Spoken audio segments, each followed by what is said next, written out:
Vamos agora responder uma questão do Enem de filosofia pré-socrática para você entender como que todas aquelas abordagens que a gente acabou de fazer, lembra dos 5 pontos que a gente colocou lá na aula, como que eles vão ser úteis para nos ajudar a responder essa questão de agora. Professor, como é que eu tenho acesso a esse material? Esse material você tem acesso aí na descrição. É basicamente aquilo que a gente está construindo aqui nessa playlist e você já vai ter aí tudo completo para você acessar e responder junto com a gente, né? Fazer aqui a sua dinâmica de estudos. Vamos lá, gente. Bom, olha só. Para quem já está aqui na Logo, sabe que a gente começa as questões pelo comando.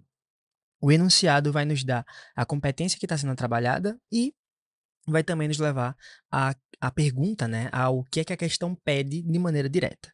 E ela começa assim: o fragmento atribuído ao filósofo Tales de Mileto, e aí eu já quero fazer uma pausazinha para te explicar duas coisas que eu acho legal. Gente, importante saber que como é que a filosofia encara esses períodos, né? A gente está aqui trabalhando agora, por exemplo, os pré-socráticos, mas existem os socráticos, vão existir os pós-socráticos, a gente vai trabalhar todos os períodos. Mas a filosofia, ela considera como parte dessa dinâmica de entender quem são eles, a partir de duas coisas. A primeira coisa são os fragmentos de textos que vão ser encontrados desses filósofos. Então, alguns conseguiram escrever, tá? Diferentemente, por exemplo, do Sócrates, né, que não acreditava que a escrita seria um caminho importante. É um outro debate para outro vídeo, para outra aula. Mas alguns filósofos, por exemplo, deixaram alguns escritos e eles vão ser estudados e por isso que eles são relevantes. Uma outra forma de saber se esse filósofo ele era realmente alguém legitimado pelo processo de entender o que é filosofia, vai ser também pessoas que escreveram sobre eles. Então, nesse momento aqui, todas as vezes que o Enem vai tratar sobre uma questão de filosofia, ele vai jogar fragmento, ele vai jogar excerto, ele vai jogar exatamente aquilo que foi descoberto, aquilo que foi encontrado acerca da opinião, da teoria daquele filósofo. E nesse momento aqui, o que é legal a gente já falar também? Todas as referências, elas vão trazer como se fosse exatamente esses trechos, né? Olha só aqui, ó. Simplício, os filósofos pré-socráticos. Então, esse trecho ele foi atribuído ao Tales, mas pode ser alguém que pode ter escrito sobre o Tales. Mas é importante que a gente destaque que todas as vezes que aparecerem essas fontes, o Enem está deixando muito claro que é uma questão de competência 1. Por quê, professor? Vamos lá. A competência 1, ela vai falar sobre cultura e identidade. E aí talvez você se pergunte, tá, o que é que tem a ver cultura e identidade nessa representação de fragmento, nessa questão de filosofia? É que na habilidade 1, tá? Você tem aí o Enem pedindo para que você interprete de que maneira essa fonte, que fonte, professor? Essa aqui, ó, que o Enem já te disse que é um fragmento. De que maneira essa fonte, ela explica a identidade daquela sociedade. Então, nesse momento aqui, os pré-socráticos estão preocupados em trazer de forma racional a explicação de todas as coisas, e a nossa capacidade de interpretação em filosofia é justamente de entender como que aquela corrente, como que aquele filósofo, ele está ali trazendo para a gente aquela contribuição. Então, ó, percebe que todas as questões de filosofia vão passar por isso. Boa parte são questões de habilidade 1. Vão trazer um fragmento, vai pedir para que você interprete esse fragmento.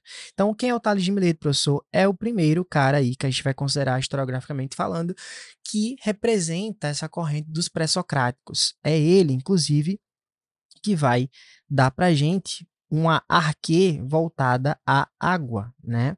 É o Tales de Mileto. Outra curiosidade importante, por que de Mileto? Mileto era uma cidade, né? Então, boa parte dos filósofos vão estar relacionados ao lugar de onde ele veio, Tales de Mileto. A gente vai ter Pitágoras de Samos. Samos era uma cidade também. Então, percebe que são essas apresentações muito mais ligadas ao lugar, tá? Então, o fragmento atribuído ao filósofo Tales de Mileto é característico do pensamento pré-socrático ao apresentar uma. Se você assistiu à nossa primeira aula sobre pré-socráticos, você já vai entender que os pré-socráticos, eles tinham uma preocupação. Qual era a preocupação? Era explicar o mundo de forma racional. Só aqui, gente, dá para a gente ganhar muito tempo sem nem precisar ler o texto. Vamos lá. Letra A. Abordagem epistemológica. Eita, professor, não sei o que é epistemológica. É basicamente um campo de conhecimento. Vem do conceito de episteme. Episteme significa conhecimento verdadeiro, aquilo que é provado, aquilo que você realmente sabe que é verdade. tá? Então, esse texto ele está abordando esse campo do conhecimento sobre o logos, sobre a razão e a fundamentação da metafísica. Até aqui parece que está tudo bem. O grande ponto é que a metafísica não é um debate dos pré-socráticos. Eles não estão preocupados com isso nesse momento.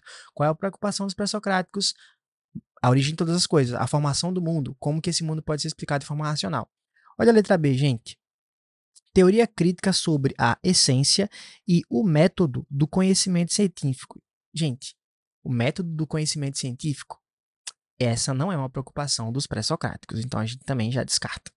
Letra C, justificação religiosa. Piorou, né? Trazer justificação religiosa quando eles já estavam sendo uma corrente que era dada como um contraste à mitologia, não iam utilizar a religião para poder justificar os seus métodos. Letra D, elaboração poética sobre os mitos e as narrativas cosmogônicas. Olha o conceito de cosmogonia aqui, gente.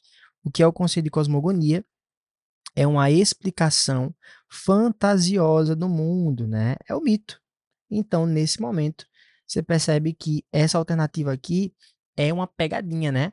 Se você marca essa alternativa aqui, significa que você confundiu aí os períodos onde os filósofos aparecem. Nesse momento, os pré-socráticos estão preocupados justamente em combater essa elaboração poética aí. É combater esses mitos. Gente, qual a nossa resposta? Letra E. Explicação racional sobre a origem e a transformação da physis. Professor, eu fiquei com dúvida. Posso ler o texto? Deve. Olha só, olha o que ele está dizendo para a gente. Aquilo que é quente necessita de umidade para viver. E o que é morto, seca. E todos os germes são úmidos e todo alimento é cheio de suco. Ora, é natural que cada coisa se nutra daquilo que provém. Então, gente, ele está falando sobre a origem mesmo, sobre como que todas as coisas possuem características ligadas à sua própria origem. Então, é isso. Espero que você tenha gostado dessa aula. A aula esta aqui te ajudou a responder uma questão por competência e habilidades, ganhando tempo nessa questão. Então, quero muito você fazendo aí questões de filosofia e acompanhando, inclusive, o nosso canal, tá? Então, se você gostou desse vídeo, curta aí, comenta também para a gente entender como é que a gente pode te ajudar mais ainda.